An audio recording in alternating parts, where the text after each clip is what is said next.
Hi everyone, this is Mud. Look at the sweet love. Bring your face around, show everyone your lovely face. She's like a Picasso cat. Mud, yes, sweet love. So, I've completely forgotten that I'm doing a video for a workout. Okay, so this week, I was just like, sweet love. She gives licky lickies. Okay, so, today's wee three is not a workout so much as it is a mobility drill. So I thought that, Mud, she's so fluffy. Here she comes again. Thank you, sweet love. So I needed to do like a mobility drill. How could we not just savor this moment?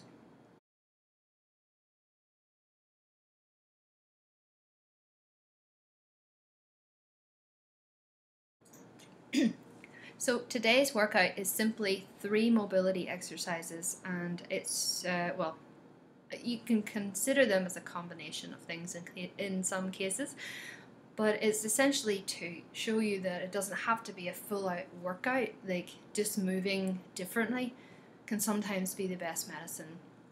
And last week I got stuck in the box of thinking that I had to do a workout, and I was too sore to do it, and my upper body was too sore from other workout that I did on Monday.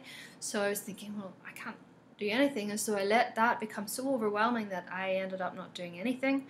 And yet I'm sitting here saying to you in all those other videos, well, you can choose something else that you can do or you will do, and it doesn't have to be set in stone. And I was setting things in stone, and it just shows you when you set things in stone, it can sometimes set you up for failure. And it's about allowing yourself to shift and be more fluid with how you're thinking about things and looking at things slightly differently. And so all this was by accident. I thought, why not just do mobility? Why not just show what you're doing? Which is, you've come back sore and achy and stiff from walking all day. Let's show what you would do to try to loosen up. And it made me feel so much better afterward. And so if you're like me, so it's either an extreme of walking all day or sitting all day. And sometimes there's a bit of both. But I do often get tight hips, shoulders, mobility through the thoracic spine, and also ankles. So this mobility drill really sort of targets these areas. So hopefully you enjoy that.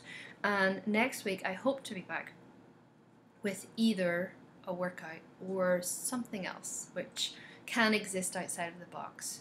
So hopefully you enjoy it, and hopefully you enjoyed meeting Mud, because upstairs the cats never really come in. So this is one of them, and I will see you briefly at the end.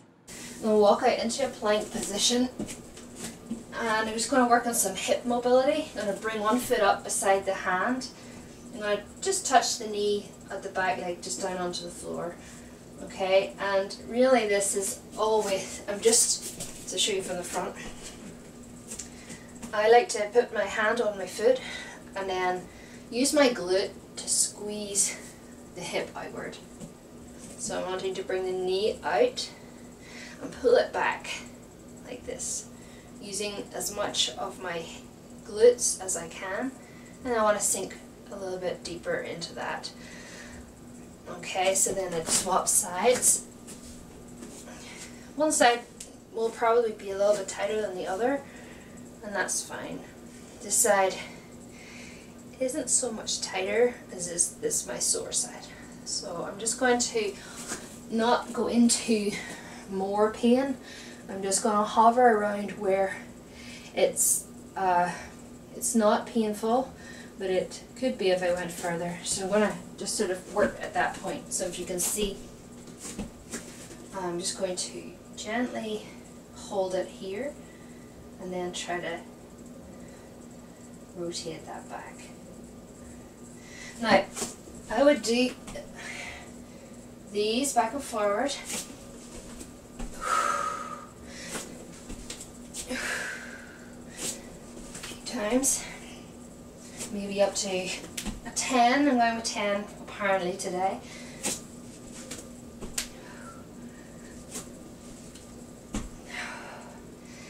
And this is really nice, especially if you're sitting a lot, or like me today, walking a lot. So let's see, as I said, yeah, like 8 miles.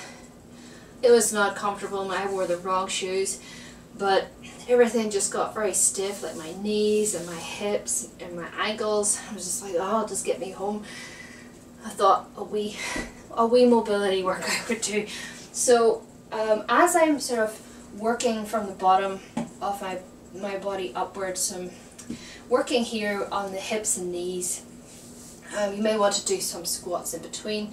I will be moving on to a slight squat in a minute, but what I want to emphasize is actually you can combine this with some thoracic rotation, and I love this one. So again, same position, 1 foot up. So on the opposite side to where your foot is forward, you're going to take this arm, you're going to follow it out in front and then round into like a T, and then you're going to come back round the same way. And then foot out, other foot up, you're going to push the hand out in front, follow it round to here and back. Now what I like about this is that the T-spine rotates, and because your hips, you have a split stance, and this is nice and secure, you isolate a little bit more in the thoracic area and get that rotation rather than cheating and oh, that's the wrong way. From a standing position, I can't like touch the floor with my legs poker straight, but the idea is that you're going to go down to the floor, or you're going to be standing at it like ready to squat. And the idea is that if you have more flexibility than me, you would grab onto your toes and use your feet to pull yourself down into a low squat position. And if you're struggling with balance here, like you're going to go backward, or you don't have the mobility for this sort of depth, then a good tip is, I don't have anything here, but to hold on to something like a wall or like a railing, or even if you have a TRX or something. I find that really helpful. Maybe if you're doing this in the house, you can hold on just to the corner of a chair or coffee table and just keep yourself upright. Okay, so you're not slumping around like this. You want to keep your chest up, your hips engaged, and just sort of pushing outward. This is a good one. This is a nice drill, but the reason I'm here is to work a little bit more an angle, and then as you're straightening up again, you're working into the hamstrings as well. Now, it's more do as I say rather than what I do, because I'm very out of condition when it comes to squats, so I know that my motor patterns are slightly altered just with the long-standing pain that I've had. So I do want to try to encourage a neutral spine, not a huge arch, but not the collapse that I want to do. I want to stay in a nice upright position, so that if I was ever to have a load again on this, then I would be able to drive up like that and use the tension in my hips and knees, so that it's a straight up and down movement, and I'm not kicking up the hips at the back or losing tension somewhere. So it's good to practice that. So what I would do is a few of those, reaching down, grabbing on to my feet, going down to where it's comfortable. If I can do it, some days I can't do this, and then I would drive back up again, straighten out the legs as much as I can, very tight at the back of my legs. What you can even do is a bit of a yoga, altered yoga. I'm not a yoga expert, but you can hang out here. You can kind of lock the knees out and just kind of let yourself relax into it. Now, if I brought my feet together, that would actually kill the back of my legs at the minute, but you could probably hover further up. Okay, so you can either choose to go just into the hamstring stretch and back up again, increasing the range of movement that's comfortable for you. Or you can do that and then pull yourself down into a squat, and so then you're working back up into standing position, and then, you know, through the back of the legs, pulling yourself down into that low squat, increasing your ankle, hip, and also your thoracic mobility again in being able to maintain the upright position.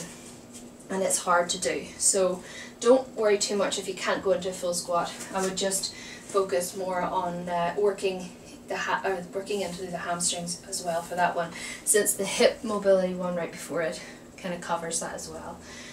And the final exercise for my official We3 today, which is mobility, is actually going to be a shoulder mobility exercise, and it's one of my favourites, long time favourites.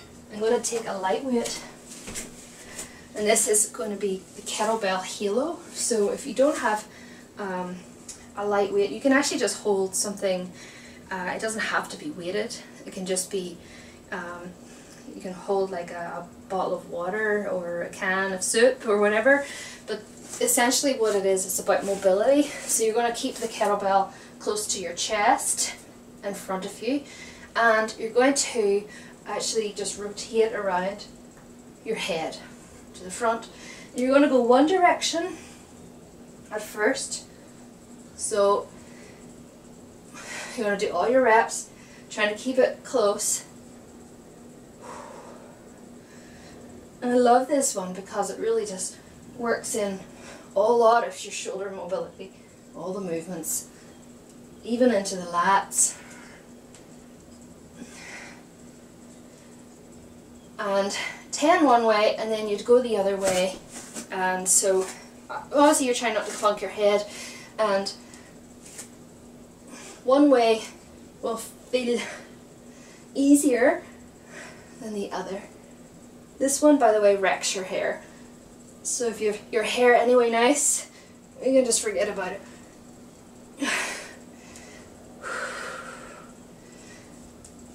Okay, so as you can see, that doesn't need to be weighted at all, really, but a light weight is fine. I also use a plate, like a plate for that one, so I just spin a plate around, and that's one for the shoulders. Okay everyone, that's it for today. I just thought I'd close off the video by saying it doesn't have to be complicated, it doesn't have to be perfect, and it's just about doing something that has some kind of value to your physical health and also your mental health, because when you lower the pressure and you can open up possibilities, then that can make things much brighter. And so that's what I learned in the last week, is I don't need to be confined by what some idea of exercise or a workout might be, even if it is a simple workout like a We3. So I hope you enjoyed the idea of the video and hope you got some value from it, and I will be back next week with more.